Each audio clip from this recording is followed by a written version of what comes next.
avait quelqu'un qui a dit que je peux pas jouer aux poupées, et après j'ai pleuré. Bienvenue sur Papatriarcat, le podcast qui réfléchit à la parentalité au XXIe siècle pour l'affranchir du modèle patriarcal. L'instruction en famille, l'IEF. C'est un fil rouge que je vais vous proposer sur toute la saison 2. J'ai un petit peu bouleversé le planning de ces épisodes suite aux annonces du président Macron du 2 octobre 2020 sur le sujet. Il a exprimé sa volonté de rendre l'instruction à l'école obligatoire à partir de la rentrée 2021.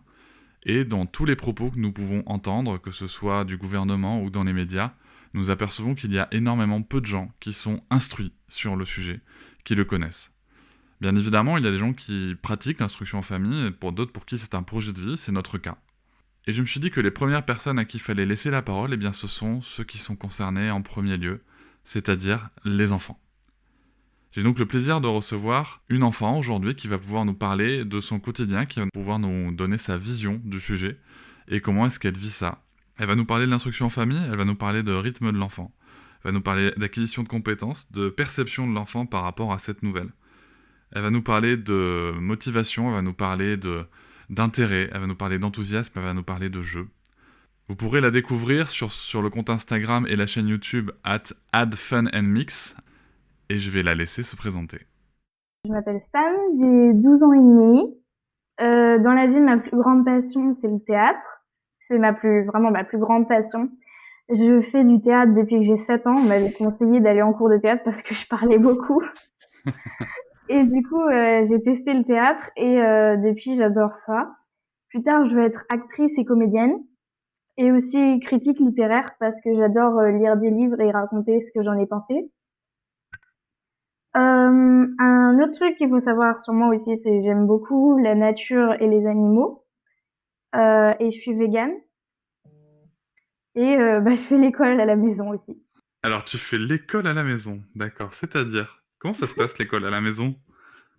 En fait, c'est-à-dire que je suis instruite chez moi, c'est-à-dire je ne me rends pas à l'école tous les jours de l'école. Je reste chez moi et je m'instruis moi-même ou avec mes parents ou des personnes qui m'aident à m'instruire. Par exemple, pour mes cours de maths, c'est mon parrain qui m'aide. Et en fait, je suis pas exactement les programmes scolaires, mais j'apprends quand même plein de choses. Et l'instruction en famille, c'est un moyen d'apprendre qui peut convenir à beaucoup de gens parce que c'est un peu moins formel que l'école. Par exemple, le matin, je suis pas obligée de me lever à 7h ou à 6h30 pour aller à l'école. Mais j'apprends quand même plein de choses et je suis très épanouie grâce à l'école à la maison. D'accord, j'ai l'impression que t'es très convaincu par le Ouais. choix de tes parents de faire de l'instruction en famille. Tu as dit plein de choses super intéressantes, notamment le fait que t'aies pas à te lever à un horaire précis. Ça, pour toi, c'est quelque chose d'important de pouvoir suivre ton rythme à toi ? Oui, c'est important parce que, par exemple, moi, le matin, c'est pas toujours à l'heure précise, mais en général, je me lève à 8h. Et quand je me lève, je sens vraiment que j'ai beaucoup d'énergie et je me dis, ouais, trop bien, je vais attaquer cette journée, ça va être génial. Alors que si j'avais dû dormir 1h ou 1h30 de moins, je pense que je me sentirais moins bien et et le matin, c'est comme ça qu'on commence la journée et c'est vraiment important de se sentir bien quand on se réveille. Et pour le coup, quand tu te lèves, c'est quoi? T'as des rituels? Tu prends tranquillement ton petit déj? Tu t'attaques une activité directe? Comment ça se passe un peu tes journées? Alors, quand je me lève, en fait, je me lève en même temps que mon père et mon petit frère, mon petit frère, il se lève sans réveil parce que c'est son horaire où il aime bien se lever. Mon père parce qu'il doit se préparer pour aller au travail. Donc, on va s'installer dans le salon. Mon père nous prépare un petit déjeuner. Avec mon frère, on discute et on le mange ensemble tranquillou, quoi, en se réveillant. Et ensuite, il y a certains matins où j'ai très envie de travailler. Alors après mon petit déj, je vais me chercher des vêtements et je m'habille et je commence à faire des leçons, des exercices. Des fois, je fais même des cours de maths par Skype ou quelque chose comme ça. Et d'autres matins, ou alors par exemple, j'attends que ma petite sœur, elle se lève un peu plus tard et on va jouer à des jeux ou alors on regarde des dessins animés. En fait, j'ai pas une routine précise, mais globalement, c'est assez relax et ça suit mes envies. Et ça suit tes envies. Et justement, ça m'amène à me poser la question. Tu parlais de cours de maths par Skype, des choses comme ça. Donc tout ça, c'est pas. Enfin, comment ça se passe concrètement? Tu as des rendez-vous de cours de maths chaque jour, chaque semaine? Tu fais ça à l'envie? Alors ouais, en fait, c'est-à-dire que je sais pas comment bien exprimer avec les bons mots. Disons que en fait, quand je fonctionne par période, c'est-à-dire par exemple en ce moment, je suis dans une période où j'ai pas très envie de faire des maths, mais par exemple, je me concentre généralement sur une matière. Donc par exemple, en ce moment, je suis à fond sur la géographie. On m'a acheté un cahier de géographie cette année et j'ai rempli plein de pages. J'adore étudier cette matière. Et d'autres moments de la semaine ou du mois où en fait j'ai plus envie de faire certaines matières ou alors j'ai plus envie de faire que des leçons, ce genre de choses. Et donc en fait, avec mon prof de maths qui est mon parrain et que j'aime beaucoup, bah du coup on s'arrange sur Skype pour savoir quand est-ce qu'on fait des rendez-vous et on se donne un horaire et on fait ce cours. J'ai aussi une prof de latin et de grec qui est une vraie professeure qui travaille dans un collège, mais elle m'enseigne juste à moi et du coup on est amis et c'est super sympa. En fait, je dirais que à l'école, le calendrier scolaire, c'est pour tous les élèves à peu près le même. Et pour moi, mon calendrier scolaire, il est basé sur mon intérêt pour telle ou telle matière. Ton intérêt pour telle et telle matière. Alors ça, c'est quelque chose qui m'interpelle beaucoup. Donc ça veut dire qu'en fait, si je comprends bien, tu me dis si je me trompe, tu éprouves de l'intérêt pour un sujet et tu t'organises autour de ce sujet pour pouvoir l'explorer. Oui, c'est ça, parce que si, bah, et je trouve que ce serait un petit peu dommage, en fait, par exemple, de me dire, alors, je suis en cinquième, cette année, telle semaine de l'année, les enfants en cinquième, ils apprennent telle leçon sur le français. Et sauf que si j'ai pas envie de le faire à ce moment-là, eh ben, je vais me forcer et je vais moins bien la retenir, alors que je sais qu'à plein d'autres moments de l'année, j'aurais sûrement envie de la faire, cette leçon de français.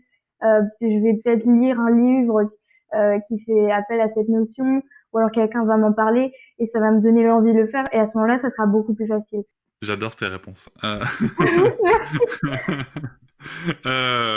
Non, mais tu sais, j'avais été très sincèrement impressionné par quelque chose que tu as fait sur la Lune. Un espèce de livre pour présenter, ça a un nom précis, Un labook.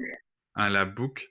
Et je me rappelle très bien parce que tu devais avoir 10 ou 11 ans, je crois, à ce moment-là, quelque chose comme ça. Ouais. Et j'avais été impressionné par le travail de recherche, le travail de création. Et ces labos comme ça, c'est toi qui les fais, c'est toi qui fais tes recherches. Comment ça se passe, ce genre de pratique? Bah, en fait, ça évolue au fil du temps.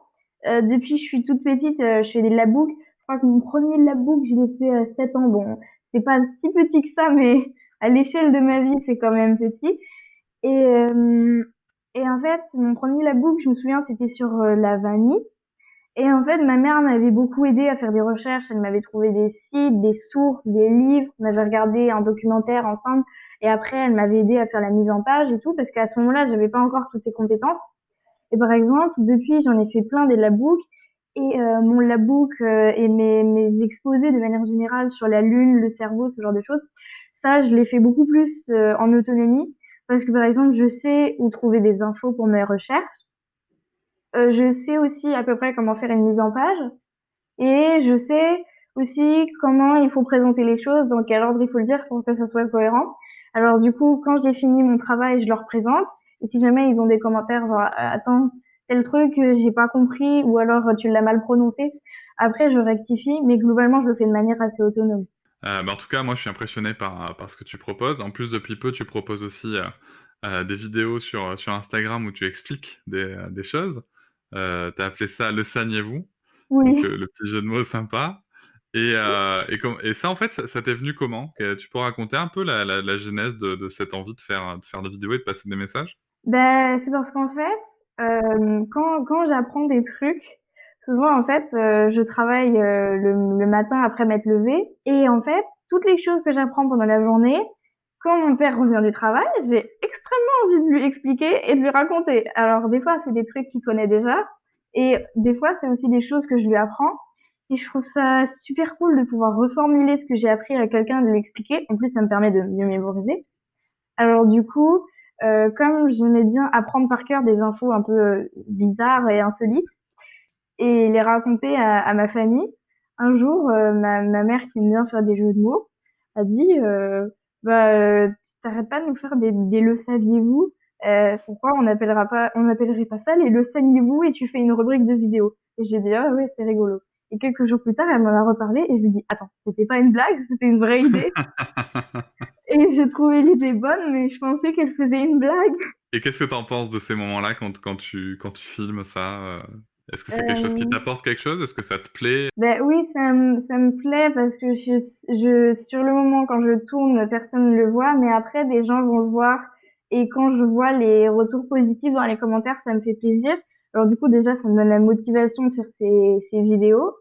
Et en plus, j'ai remarqué que quand moi je regarde par exemple la bouffe sur la Lune, eh ben, je remarque vachement tous les moments où j'ai expliqué quelque chose de manière pas forcément claire et je vois qu'aujourd'hui j'ai progressé et je pense que si j'ai progressé dans ma manière d'expliquer les choses et dans mon expression, je pense que c'est notamment grâce à ces vidéos.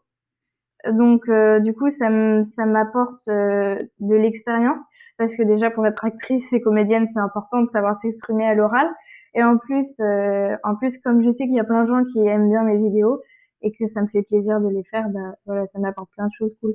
Tu parlais tout à l'heure que tu avais, il y a un point qui m'a beaucoup intéressé. Déjà, tu fais du latin et du grec. Ouais. C'est un choix personnel? Oui, c'est un choix parce que en fait, j'avais une amie jusque-là, j'étudiais que l'anglais et l'espagnol quand j'avais je crois 10 ou 11 ans. Puis un jour, je discutais avec une de mes amies qui me disait ah oui, dans mon cahier de latin ou blablabla et je lui dis attends, tu fais du latin? Ça s'étudie le latin? Je croyais que c'était une vieille langue compliquée que personne savait lire. Et elle me dit non non, ça s'apprend comme langue, on peut apprendre même le grec ancien et plein de langues mortes comme ça qui sont super intéressantes. Du coup, j'ai creusé un peu. Ma mère m'a déniché un cahier d'exercices en latin et elle a fait une story. Elle a fait une story aux gens sur Instagram pour montrer mon cahier de latin. Et il y a une de ses amies qui était prof de latin qui a dit oh bah si Sam s'intéresse au latin, je veux bien lui donner des cours de temps en temps. Et c'est comme ça que j'ai commencé à apprendre cette langue et le grec ancien aussi. Donc c'est une adulte qui a été formée au grec ancien et au latin et qui donne des cours dans des collèges. Et les jours où elle n'a pas de cours et où elle est disponible, elle me donne des cours. Et elle est super gentille avec moi en plus. Ça me fait vraiment plaisir de prendre ces cours parce que c'est pas juste tiens je t'apprends ci pour que tu puisses passer ton contrôle. C'est en plus comme on fait pas toujours dans les programmes de latin et de grec ancien de mon âge. Du coup des fois on discute aussi d'autres choses. On parlait de botanique par exemple l'autre jour et du coup je trouve que c'est vachement sympa d'échanger avec cette prof, avec mon prof de maths aussi mon parrain. C'est sympa parce que il transforme tout sous forme de jeu. Par exemple, les notions de maths que j'ai du mal à comprendre, il m'a inventé un truc qu'il appelle le labyrinthe des maths. C'est-à-dire que toutes les semaines, je crois, il m'envoie en fait une photo qu'il a prise sur son écran, une capture d'écran, avec des dessins qui sont censés représenter des pièces dans un labyrinthe. Et chaque pièce a une couleur différente. Et au fur et à mesure que je me déplace dans chaque pièce, pour passer d'une pièce à l'autre, je dois résoudre des énigmes mathématiques.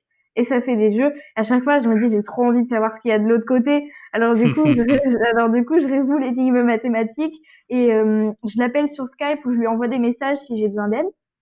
Et du coup, c'est super sympa parce qu'ils transforment tout en jeu et je sens que ça leur fait plaisir de m'apprendre ça. Tu penses que jouer, c'est important pour apprendre? Ben, je dirais, bah, en tout cas pour moi, c'est hyper important parce que ça me permet de rendre ça encore plus amusant que ça ne l'est d'apprendre sans jouer. Et après, je sais pas si pour tout le monde c'est important, mais je dirais que oui, puisque les bébés animaux, souvent, ils jouent pour apprendre à faire comme les grands, et même les bébés humains, en fait, je sais pas, tout le monde a déjà vu des enfants jouer à la marchande et donner l'argent ou un truc comme ça. Eh ben, en fait, ça c'est un jeu et on a l'impression que ça leur apprend rien. Mais moi, je pense que ça m'a appris des tas de choses, ces petits jeux comme ça. Et du coup, si tu veux apprendre un programme scolaire, une leçon ou un truc comme ça, je pense que transformer ta leçon et tes exercices en mini-jeux, ça peut aider, ouais. D'accord. Souvent quand on parle d'instruction en famille, la question de la sociabilisation, est posée aux parents, en leur disant: «Mais mon Dieu, mais tu te rends compte, ton enfant, il aura pas d'amis, il va être un petit sauvage». Comment ça se passe? Alors, est-ce que tu peux nous raconter un peu cette partie-là de ta vie? Oui, j'étais complètement au courant. On me pose pas la question pour mes parents, on me l'a aussi déjà posée aussi, il y a même des gens quand je leur dis, «Je fais l'instruction en famille», ils pensent que je m'instruis pas du tout et ils me disent: «Mais tu sais combien ça fait 2 plus 2 au moins?»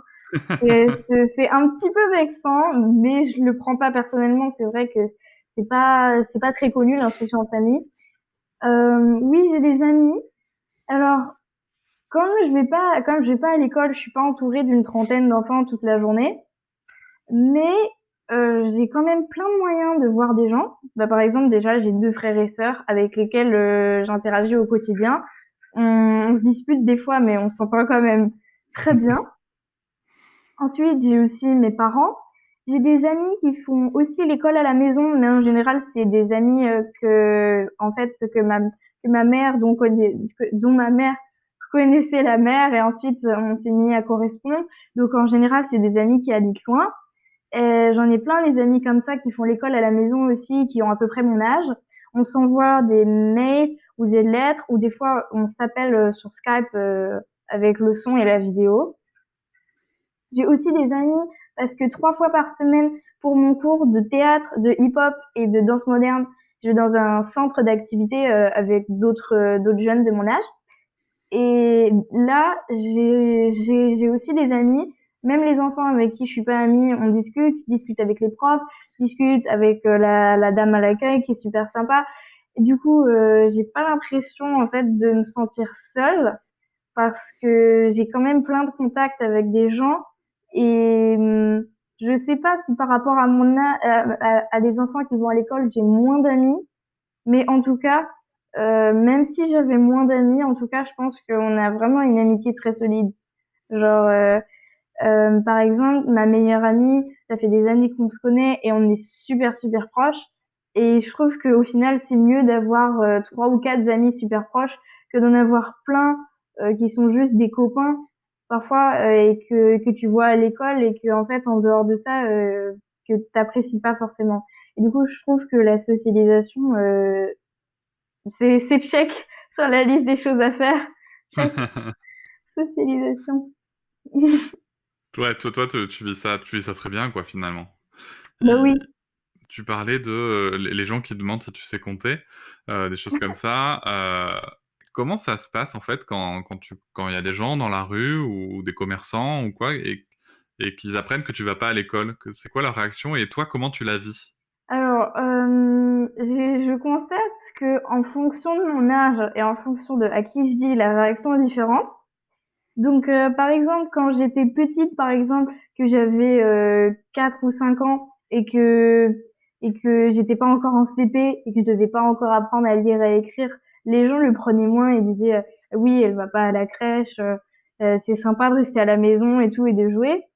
Et après, quand j'ai grandi et que j'ai commencé à avoir l'âge où il fallait savoir lire et écrire, les gens trouvaient ça un peu dérangeant que j'aille pas à l'école en général parce qu'ils disaient oh là là, mais qui va lui enseigner tout ça et tout. Ce que je peux comprendre d'ailleurs parce que quand on n'est pas informé, on se dit que c'est insensé.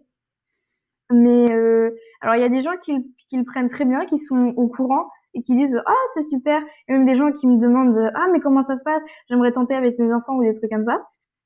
Il y a aussi des gens qui pensent que ça n'a pas de sens, par exemple, qui me sortent l'argument de la socialisation et qui disent que je vois pas assez de gens. Et en général, j'essaie de pas le prendre personnellement. C'est juste que c'est quand même, c'est vraiment pas connu. C'est une alternative à l'école. Qu'il y a quand même des milliers de gens en France qui font l'école à la maison. Mais après, c'est vrai que par rapport à tous les enfants qui vont à l'école en France, on n'est vraiment pas nombreux. Du coup, je peux comprendre que les gens soient pas au courant et que ça leur fasse un peu un choc. Donc, j'essaie de pas le prendre personnellement. En fait, je me dis qu'ils sont pas informés et que je pense que si c'était courant de faire l'école à la maison un petit peu plus courant, je pense que les gens seraient beaucoup moins étonnés. Je sais pas, je pense que les gens, comme ils savent pas que ça pouvait exister comme alternative, ils doivent se sentir un petit peu effrayés aussi de la nouveauté, je sais pas. Il y a aussi un peu ça. Tu sais quel pourcentage ça correspond, le nombre d'enfants instruits en famille par rapport au nombre d'enfants scolarisables? Euh, J'avais lu un article à propos de ça. Donc, je vais dire le chiffre dont je me rappelle, mais si je me trompe, tu me dis. Il me semble que c'est 4 ou 5%. C'est 0,4%. Ah, zut! Donc oui, en effet, tu vois, on est loin hein, de la norme et de, et de tout ça.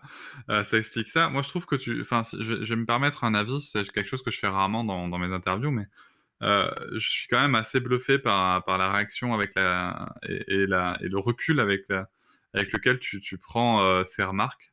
Non, mais c'est très beau parce que je suis même pas sûr que tous les adultes qui ont écouté ce podcast pourraient réagir d'une manière aussi maîtrisée. Il y a une question forcément qu'on se pose quand on se parle d'instruction en famille, c'est comment ça se passe les inspections? Ah, oui. Je pensais que tu allais en parler à un moment. Alors les inspections, ça se passe vraiment, vraiment différemment pour tout le monde. J'ai beaucoup comme je l'ai dit, de copines de mon âge qui ne vont pas à l'école. Enfin, beaucoup, je vais en avoir 4. Et en fait, elles ont toutes eu des expériences différentes. Pour la plupart, c'est positif, hein, les inspections, mais c'est toutes différent. Il y en a des inspecteurs qui ont demandé à voir tout leur cahier et qui ont passé au peigne fin chaque exercice. Et il y en a qui leur posaient beaucoup de questions, ce genre de choses. Donc moi, personnellement, l'inspection, normalement, au moment où j'ai commencé l'instruction en famille, c'était à 6 ans que c'était obligatoire l'instruction. Mais comme à 6 ans, je suivais un cours par correspondance, du coup, ils m'ont pas inspecté. À 7 ans, j'ai arrêté de suivre les cours par correspondance. Donc, j'ai été inspectée pour la première fois quand j'avais 7 ans. Ça s'est bien passé. Un inspecteur et une conseillère pédagogique, je crois. Mhm. Il y avait une autre dame, mais je me souviens vaguement, qui était venue. Alors, ils étaient venus à la maison. On s'était mis sur la table, en fait, qui est à la fois notre table à manger et la table où je travaille en dehors des repas. Et des fois, je travaille à mon bureau aussi, mais à la table à manger, c'est plus convivial. Du coup, ils sont venus à la table. On avait étalé tous mes cahiers, tous mes exposés, tous mes labooks sur la table. On leur avait tout présenté. Ils sont restés 30 minutes, 45 minutes. Ils nous ont posé des questions. Ils ont posé des questions à mes parents sur comment se passait l'instruction. Ils m'ont posé quelques questions à moi aussi sur ce qui m'avait intéressé, ce que j'avais appris. Et ensuite, ils sont repartis. Je sais pas combien de temps exactement plus tard, mais je dirais un mois ou deux plus tard, on a reçu un rapport. En fait, un rapport d'instruction où ils nous ont expliqué si le rapport était favorable, s'ils avaient apprécié et qu'ils pensaient que je maîtrisais assez bien le socle commun de mon âge. Et donc là, c'était oui, ils avaient estimé que c'était positif. Ils ont donné des détails, par exemple, ce qu'ils avaient aimé. Ils nous donnaient des conseils aussi, par exemple, je crois qu'ils m'avaient conseillé de pratiquer le calcul plus régulièrement. Mais si, par exemple, imaginons que ça avait été totalement négatif et qu'ils avaient trouvé que c'était un vrai fiasco et que c'est rien à elle dans notre famille, ils auraient pu soit demander qu'on fasse un nouveau contrôle dans un mois ou deux pour avoir le temps de se préparer. Soit ils auraient pu carrément me demander d'aller à l'école s'ils estimaient que j'étais pas capable de m'instruire à la maison. Et là, donc pour ma première inspection, ça s'est super bien passé. Mes parents étaient un peu nerveux parce que c'était la première fois. Ensuite, ah bah oui, c'est intimidant parce que quand même ils peuvent décider si Bien je vais sûr. aller à l'école ou pas. Et du coup, c'était un peu stressant pour eux. À chaque inspection, pour me rassurer, ils me disent toujours la même chose. Ils me disent, Sam, c'est nous qui sommes inspectés, c'est nous qui vient voir comment on t'instruit, pas toi. Si jamais il y a des matières sur lesquelles tu as des difficultés, il peut pas te juger sur ça. Il doit juger sur la qualité de ton instruction et pas sur ce que tu sais ou pas. Du coup, ça me rassure vachement et j'étais relax. En plus, l'inspecteur était sympa. Ensuite, les années suivantes, j'ai eu des inspections toute seule jusqu'à mes 10 ans. Parce que quand j'avais 10 ans, ma sœur a eu 6 ans. Et du coup, elle a commencé à avoir son inspection aussi. On a passé une inspection ensemble. Donc, du coup, on avait passé 1 heure d'inspection, 30 minutes pour chacune. Et pendant l'inspection, à chaque fois, il gribouille des trucs sur sa feuille. Enfin, il les gribouille pas, mais Je veux dire, moi, c'est ce que j'ai l'impression, mais en fait, il est en train d'écrire ce qu'il pense. Il écrit ce qu'il a pensé de l'inspection. Donc la première année, j'ai oublié de le dire, je crois, la première année, il est venu à la maison, et les autres années, on est venu dans son bureau. Il a Ah, un d'accord. petit bureau dans une école primaire, en fait, parce que là, toutes les inspections que j'ai passées, c'était dans une école primaire, parce que ma dernière inspection, c'est quand j'avais 10 ans, j'étais en CM2. Et en fait, l'inspection de mon année de sixième, c'était censé être en été 2020. Sauf qu'à cause du Covid-19, elle s'est pas passée. Et entre-temps, je suis passée en cinquième et on sait pas trop quand est-ce que je vais avoir ma prochaine inspection. La prochaine inspection, comme j'entre au collège, ce sera avec plusieurs inspecteurs, a priori un ou deux. Donc je crois qu'il y en a un pour les maths et un pour le français. Et pour certains, il y en a même un troisième. Et ces inspecteurs-là, ils redirigeront chacun un rapport de leur côté avec ce qu'ils ont apprécié ou pas spécifiquement. Du coup, le contrôle sera peut-être dans un collège, je sais pas encore. Mais globalement, je suis pas inquiète parce que je sais que ce qui compte pour eux, c'est que je maîtrise le socle commun et pas forcément le programme précis pour mon âge. Ok, c'est très intéressant de t'entendre expliquer ça. Il y a un point aussi que j'aime beaucoup dans votre parcours et dans ce qu'on peut voir sur le compte de ta mère, c'est ce côté cosplay aussi. Est-ce que tu peux nous raconter comment c'est arrivé dans vos vies? Parce que, un, vos photos sont magnifiques, et deux, ça a l'air d'être de vrais événements et vraiment quelque chose que vous partagez et qui vous passionne. Oui, alors en ce moment, à cause du coronavirus, malheureusement, ça s'est un petit peu ralenti parce que en fait, il y a comme je grandis vite, mes costumes ne me vont pas très longtemps en général, et du coup, ça ne sert un peu plus à rien de me faire les costumes si c'est pour qu'ils m'aillent plus dans 6 mois au moment où il y aura les conventions qui vont reprendre. Du coup, on s'est un peu mis en pause notre activité de costumes et de conventions. Mais ce que moi personnellement, ce que j'aime dans le cosplay, c'est que je peux jouer un rôle et jouer plus précisément le rôle d'un personnage que j'adore. Par exemple, mon costume préféré, c'est celui de Loki, dans, comme dans les films de Thor et dans la mythologie, comment on dit? Nordique. Mhm. Oui, dans la, dans la mythologie nordique. C'est un personnage super cool et j'adore son costume. Mais comme je l'ai pas porté depuis super longtemps, j'imagine qu'il me va plus là, par exemple. Ce qui me plaît donc, c'était d'interpréter un rôle et surtout de faire les séances photos parce que souvent on allait immortaliser le costume. Et donc, par exemple, il y a des photos super épiques qu'on a pris dans des endroits mais complètement farfelus. Par exemple, on a pris une photo de moi avec la cape verte au vent comme ça, hop, genre héroïque. Alors qu'en fait, on était en plein milieu d'un parking sur le toit d'une convention. Et avec des voitures et des gens qui étaient en train de prendre leur pause déj et de manger leur sandwich. Et ça avait l'air héroïque. Et on a fait une autre photo aussi parce que la couleur préférée de Loki, c'est le vert. On s'est mis devant une pharmacie avec les éclairages verts. On est sorti parce que c'était en hiver et du coup il faisait nuit. On est sorti le soir après le dîner. Et du coup, on s'est mis devant la pharmacie avec les éclairages verts. Et du coup, ça me fait une tête un peu verte et avec les éclairages verts et ça fait un côté un peu magique. En fait, c'était juste devant la pharmacie et je trouve ça marrant. Après aussi, ce que j'aimais bien dans les conventions, c'était participer à des concours, pas forcément pour gagner, mais la sensation d'être sur scène, je trouve ça trop bien. Et aussi, c'était cool quand je gagnais parce que souvent on avait du maquillage et des trucs sympas comme ça pour nos prochains costumes. Mais rien que le fait de participer, de découvrir les chorés des autres, et tout, c'était déjà vachement sympa. Je me suis déjà produit sur scène et en général, alors ma toute première convention, c'était celle qui s'appelait la Bac Anime. Et en fait, c'était une toute petite scène, mais c'était déjà intimidant un peu. Et la plus grande scène sur laquelle je suis jamais montée, c'est celle de la Paris Manga avec genre 400 personnes qui étaient devant, avec même des caméras qui me regardaient en live. Et j'étais inquiète parce que j'avais révisé toute ma choré de mouvements. Genre, je prenais mon arc et je faisais mine de tirer une flèche et tout. J'avais toute cette choré là comme ça. Je l'avais inventée, mais chez moi, dans mon salon tout petit. Et du coup, la scène, elle était immense. Et je me disais, mais comment je vais reproduire cette choré sur la scène? Et du coup, j'avais un peu le trac. Et du coup, pour me motiver, ma mère m'a dit, allez, si tu as le courage de monter sur scène et que tu fais de ton mieux, on regardera Star Wars ensemble ce soir. Et du coup, ça m'a donné du courage. Je suis passée sur scène et au final, je me suis éclatée parce que en fait, t'as le track avant de passer sur scène, mais une fois que t'es sur scène avec ton costume à présenter ton personnage, tu t'éclates et tu penses plus aux gens qui te regardent. Donc voilà. Après, ma mère, ce qui lui plaît le plus dans le cosplay, je crois que c'est surtout créer les costumes. Elle passe beaucoup de temps à créer les costumes, enfin hors période Covid, comme je disais. Et alors que moi, en général, les costumes, c'est surtout elle qui les fait parce que moi, j'aime moins cette partie activité manuelle et tout.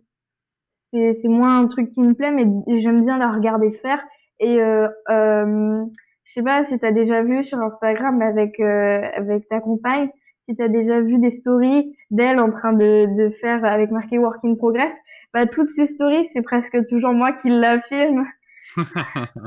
Et j'aime bien la regarder faire. Elle m'explique comment elle s'y prend et c'est intéressant aussi, même si moi je participe pas à la création des costumes en général. D'accord, mais il y a quand même beaucoup de créativité dans tout ça finalement, parce que il y a la créativité du costume en lui-même, il y a déjà savoir ce qu'on va faire comme costume et le personnage, et puis après, pour incarner le personnage, il y a quelque chose qui te parle, donc ça recoupe bien avec ton envie de devenir actrice et comédienne, et, Ouais. et c'est chouette. Et j'ai noté aussi donc, que tu voulais devenir critique littéraire. Ça, c'est parce que tu lis beaucoup, c'est ça? Tu lis depuis longtemps? Comment ça se passe? Comment t'es venu à la lecture, en fait? Alors, c'est-à-dire, en fait, quand j'étais petite, à 6 ans, je suivais des cours par correspondance. En fait, j'en suivais déjà quand j'étais en grande section, depuis que j'avais 5 ans, des cours PI. En fait, j'avais adoré toutes les activités, les petits jeux et tout. En CP, j'ai un petit peu moins aimé parce que c'est devenu beaucoup plus formel avec moins de jeux parce que maintenant j'étais une grande et il fallait que je sache lire. Donc c'était sympa aussi, mais j'ai tout de suite un peu moins aimé. Donc j'ai pas trop voulu apprendre à lire au début parce que je voyais pas l'intérêt. Je me disais que j'étais très bien sans savoir lire. Et du coup, mes parents ont essayé de m'apprendre avec plein de méthodes. Et c'était pas que c'était trop dur, mais j'avais pas envie. Je trouvais pas ça intéressant de savoir lire. Et puis un jour, ma mère a dit, bon bah tu sais quoi, tant pis, j'arrête de t'apprendre à lire pour l'instant. Et puis quand tu auras envie, tu me dis et on reprend les leçons de lecture. Et puis un jour, je me disais oh, quand même, il y a des livres qui ont l'air bien, j'aimerais bien savoir les lire. Et je lui ai dit, je veux apprendre à lire. Je crois que j'avais 6 ans et demi, un truc comme ça. Quelques mois plus tard, et je lui ai dit, maintenant, je veux apprendre à lire. Et du coup, elle m'a appris à lire. Et cette fois, ça a marché. J'ai fait beaucoup de progrès. Et à 7 ans, je lisais plutôt bien. Pour le Noël de mes 8 ans, on m'a offert une liseuse, tu sais, une liseuse avec des e-books dessus. Ouais. Et du coup, pendant la journée, je lisais des livres en papier, des livres matériels. Et le soir, parce qu'en fait, je me couche tôt, je me couche à 20h30, je me mets dans le lit avec mon pyjama et ma liseuse. Et, euh, et je lis pendant en général 1 heure 30. Et quand il est 21h30 par exemple, et que là il commence à être l'heure que je m'endorme, bah là j'éteins ma liseuse. Et le lendemain, quand je me réveille, je lis des livres papier, etc. Donc je lis beaucoup chaque jour. Est-ce que ça t'intéresse que je parle un petit peu du livre que je lis en ce moment? Mais vas-y, D'accord. tout ce que tu as raconté m'intéresse. Ok. Alors, bah, comme je t'ai dit, j'alterne les livres papier et les e-books. Donc, en livre papier, euh, d'ailleurs, il est dans mon salon là. Il est dans mon salon là. Je le garde dans le salon comme ça. Quand je me réveille le matin, je peux venir le lire. Je lis L'étrange cas du docteur Jekyll et de Monsieur Hyde. Faut le dire avec un nom, un ton comme ça. Voilà. Et je le trouve bien là. J'en suis à la moitié. Je commence à entrevoir l'identité de Monsieur Hyde.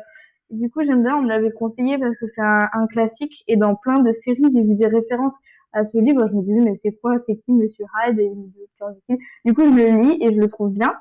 Et ensuite, en livre e-book que j'ai lu hier soir, par exemple, je lis une série trop bien qui s'appelle La Passe Miroir.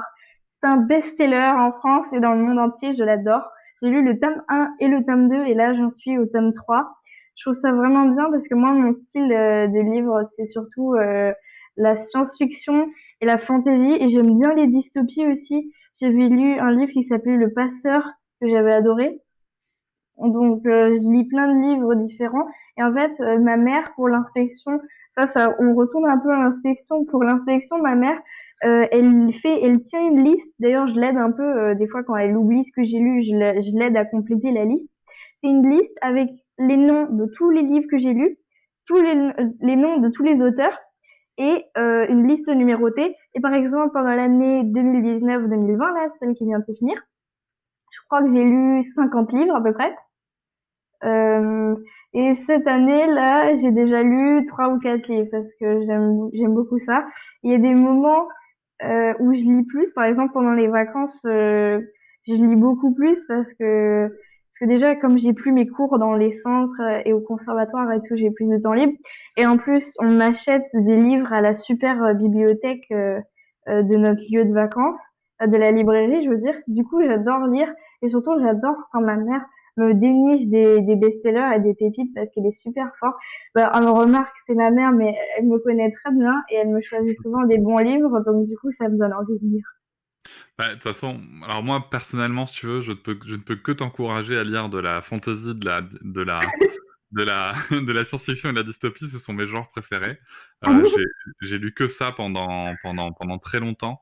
Je me rappelle très bien qu'à 10 ans, tu vois, moi personnellement, j'avais lu Le Seigneur des Anneaux de Tolkien et alors c'est un gros pavé, hein, c'est un très gros pavé, mais ça m'avait passionné. Et je trouve que c'est passionnant la façon dont on parle. Il y a beaucoup d'intérêt, il y a beaucoup d'enthousiasme et c'est magnifique. Et pour le coup, ça me fait penser que c'est très intéressant cette façon dont tu abordes les apprentissages, dont tu abordes les choses qui te plaisent. Je me rappelle d'un sujet que ma compagne m'avait raconté te concernant.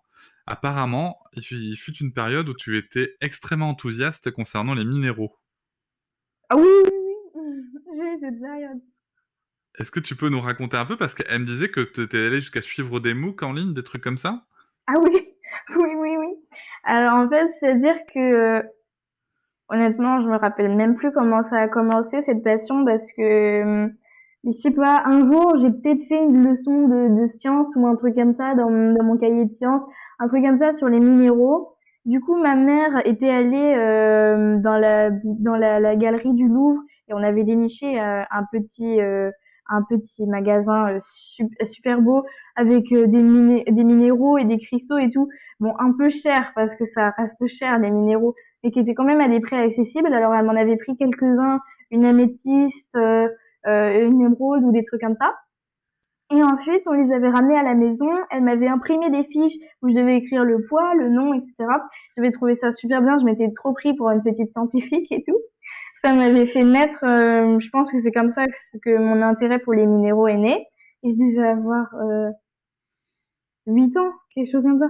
Non, j'aurais dit un peu moins, mais presque 8 ans, je dirais. Et c'est compliqué pour moi de dire à quel âge j'ai fait telle ou telle chose. J'ai un peu du mal à situer, mais je dirais à peu près 8 ans. Après, peut-être que ma mère va dire le contraire. Après, donc, j'ai commencé comme ça avec quelques minéraux. Quand j'avais fait le tour de ma collection, je les trouvais toujours jolis, mais j'avais envie d'en avoir d'autres. Alors, on m'en avait acheté d'autres et d'autres et d'autres. Et avec mon argent de poche, j'aime bien m'acheter des minéraux et des cristaux. Et maintenant, j'ai une collection de 60 cristaux différents. Et parce que c'était ma passion. Et aujourd'hui, disons que j'aime toujours les minéraux. J'ai pas envie de vendre ma collection et de plus jamais en parler. Je la garde et j'adore l'observer et étudier les minéraux. Mais tu vois, il y a plein de choses comme ça, plein d'intérêts chez moi qui sont nés et pendant quelques jours, quelques mois ou quelques années même parfois, genre je suis passionnée par un sujet et puis pour le restant de ma vie, genre je reste intéressée par ce sujet mais moins. Aussi à une période, j'étais passionnée par l'espagnol et j'en faisais absolument tous les jours des heures de cours d'espagnol et j'ai progressé super vite. Et puis d'un seul coup, je me suis mis à aimer l'espagnol, mais à en faire moins régulièrement. Et aujourd'hui, je continue d'apprendre cette langue, mais moins D'accord. à un rythme moins fréquent parce que c'est moins ma passion. J'ai des intérêts comme ça, et c'est pour ça que c'est super important pour mes parents et ma famille de mettre à ma disposition plein de ressources pour que je puisse apprendre un truc sur mon intérêt, parce qu'ils savent que dès que ça va plus m'intéresser, je vais apprendre des choses sur ce sujet beaucoup moins régulièrement. J'ai une petite dernière question, enfin un dernier sujet que je voudrais aborder, un sujet qui est un peu moins drôle, puisque on enregistre cet épisode, nous sommes le 6 octobre 2020, et le 2 octobre 2020, le président Macron a annoncé qu'il voulait rendre l'instruction obligatoire à l'école à partir de la rentrée 2021. Qu'est-ce que tu en penses de cette annonce et qu'est-ce que ça provoque chez toi? En effet, c'est un sujet moins drôle, mais c'est important d'en parler aussi. Alors déjà, quand j'ai appris ça, je l'ai appris quelques heures après le discours, je dirais.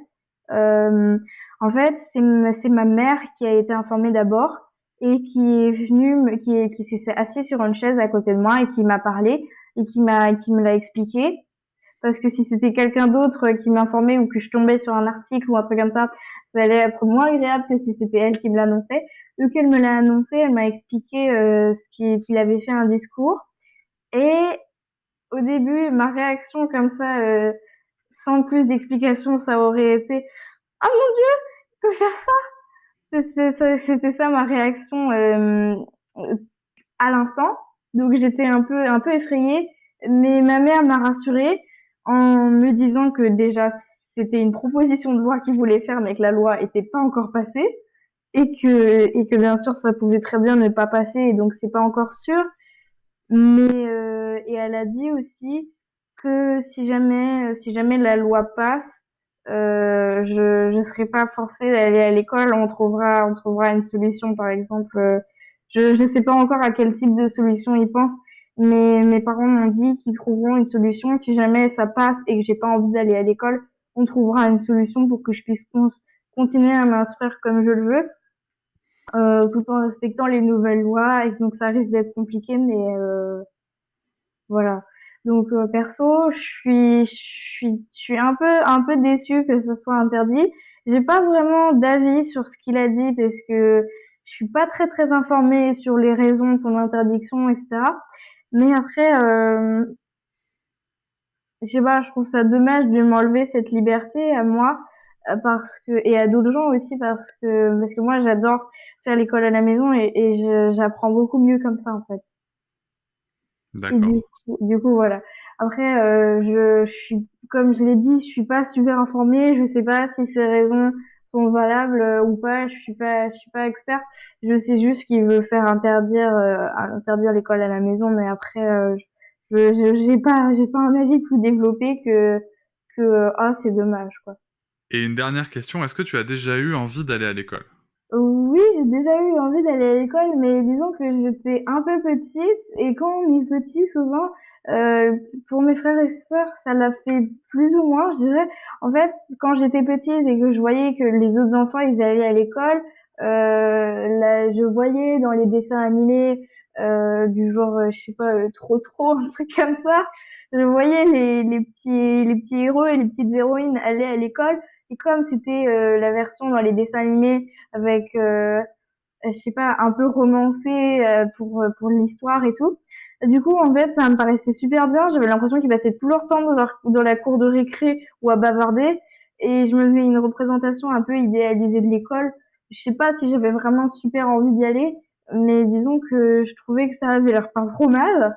Ce- Je me disais, oh, ça doit être bien d'être avec ses copains toute la journée et de glisser sur le toboggan à longueur de journée. Et en fait, quand j'ai appris que c'était pas vraiment comme ça, quand j'ai grandi, quand j'étais en CP notamment, j'avais des copines qui me racontaient oh, j'aime pas trop, en fait, je suis toute la journée dans la salle de classe et tout. Du coup, j'ai commencé à me rendre compte de la réalité de l'école et là, ça m'a donné beaucoup moins envie. J'ai pas envie d'aller à l'école, enfin du moins au collège. Je dirais que ça m'intéresse pas comme le moment de la scolarité parce que je trouve que je suis mieux pour le faire à la maison. Alors, par contre, peut-être il y a des gens qui me demandent si je veux aller au lycée. En tout cas, ce qui est vraiment sûr pour moi, c'est que quand j'aurai fini tout le programme du collège, je pense que je continuerai d'apprendre des trucs et je vais pas me dire, ok, j'ai fini le collège, maintenant j'arrête de m'instruire et, euh, et voilà. Je pense que je vais continuer de m'instruire et d'apprendre sur des thèmes, mais et peut-être aller au lycée même. Mais alors peut-être je sais pas. En fait, je suis pas sûre. Ça me tente plus d'aller au lycée que d'aller au collège, par exemple, ou ça me tente plus que ça m'a tenté vite fait d'aller à l'école primaire. Mais disons que je suis pas extrêmement emballée. En plus, ça reste dans longtemps de mon entrée au lycée. Et puis, il y aurait un petit problème, non, deux petits problèmes, pas si petits que ça d'ailleurs, si j'allais au lycée, c'est que déjà, je suis végane. Et dans les cantines, c'est pas toujours facile. En ce moment, il y a plus de menus végétariens qui se sont mis en place, mais globalement, ça resterait compliqué pour moi de me nourrir à la cantine. Et du coup, amener mes repas tous les jours et tout, ce serait peut-être une organisation assez complexe. Et après, aussi, un autre truc qui me poserait problème, c'est que moi, en fait, comme je l'ai dit, je ne suis pas toujours les programmes scolaires. Et en fait, des fois, je fais des trucs de mon niveau. Par exemple, il y a des matières comme l'espagnol où j'ai un niveau à peu près cinquième, c'est-à-dire bah, ma classe, en fonction de mon âge. Mais il y a aussi des matières, soit qui sont pas du tout au programme de mon âge, soit où j'ai pas le niveau. Par exemple, euh, en anglais, j'ai déjà un niveau quatrième ou troisième parce que c'est vraiment ma langue préférée que j'adore. Et en plus, plus tard, je voudrais voyager dans des pays où on parle anglais. Donc du coup, j'étudie beaucoup l'anglais et j'ai déjà dépassé en fait le programme de cinquième parce que ça m'intéressait. Et si jamais tout à coup, par exemple l'année prochaine, je voulais intégrer un collège en quatrième, ben il y a plein de matières où j'aurais un niveau supérieur ou alors un niveau, je sais pas, par exemple, en maths, j'ai un niveau un peu inférieur. Pas parce que je trouve ça trop dur, mais parce que j'avance moins vite sur les programmes. Par exemple, j'ai plutôt un niveau sixième en maths, d'après mon prof, si j'ai bien compris.